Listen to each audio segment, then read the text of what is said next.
बहुत समय पहले एक गांव में रामू नाम का एक गरीब किसान रहता था। उसकी आर्थिक स्थिति बहुत खराब थी, लेकिन उसका दिल मेहनत और ईमानदारी से भरा हुआ था। उसके पास एक छोटा सा खेत था जिससे उसकी रोजी रोटी चलती थी। हालांकि खेत में उपज कम होती थी, लेकिन रामू ने कभी हार नहीं मानी।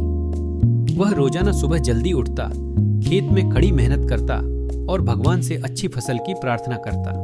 रामू का खेत बंजर जमीन पर था, जिसमें फसलें अच्छी नहीं होती थीं। गांव के लोग उसे सलाह देते थे कि वह खेती छोड़ दे और किसी और काम की तलाश करे, क्योंकि उस जमीन में कुछ भी उगाना बहुत मुश्किल था। लेकिन रामू ने कभी अपने विश्वास को नहीं छोड़ा। उसे अपने परिश्रम पर पूरा भरोसा था। वह हमेशा कहता था, मेहनत का फल मीठा होता है। अगर मैं पूरे दिल से काम करूंगा तो भगवान जरूर मेरी मदद करेंगे। रामू ने ठान लिया था कि वह इस बंजर जमीन को उपजाऊ बनाकर ही दम लेगा।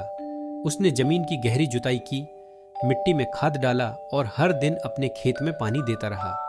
उसकी मेहनत के बावजूद पहले साल की फसल बहुत खराब हुई, लेकिन उसने हार नहीं मानी। उसने और भी अधिक मेहनत की, अपने खेत की देखभाल की और खेती के नए तरीकों के बारे में जानने लगा। रामू ने गांव के बड़े किसानों से मदद ली और खेती के नए तकनीकों को सीखना शुरू किया। उसने जैविक खाद और पानी की सही मात्रा का उपयोग करना सीखा।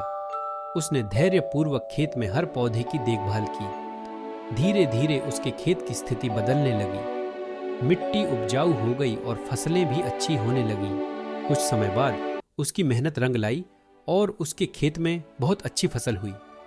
उसकी गेहूं की बालियां सोने की तरह चमकने लगी और उसे बाजार में अच्छे दाम मिले।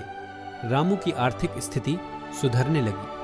अब गांव के लोग उसकी तारीफ करने लगे। वही लोग जो पहले उसे खेती छोड़ने की सलाह देते थे, अब उसकी मेहनत को सलाम कर रहे थे। रामू अब एक सफल किसान बन चुका था, लेकिन उसने अपनी सादगी और ईमानदारी को कभी नहीं छोड़ा। वह दूसरों की मदद करने में हमेशा आगे रहता था। गांव के अन्य किसान उसकी सलाह मानने लगे और उन्होंने भी खेती में नई तकनीकों को अपनाना शुरू किया। इस प्रकार मेहनती रामू की कहानी हमें यह सिखाती है कि कठिन परिस्थितियों में भी यदि हम मेहनत और धैर्य से काम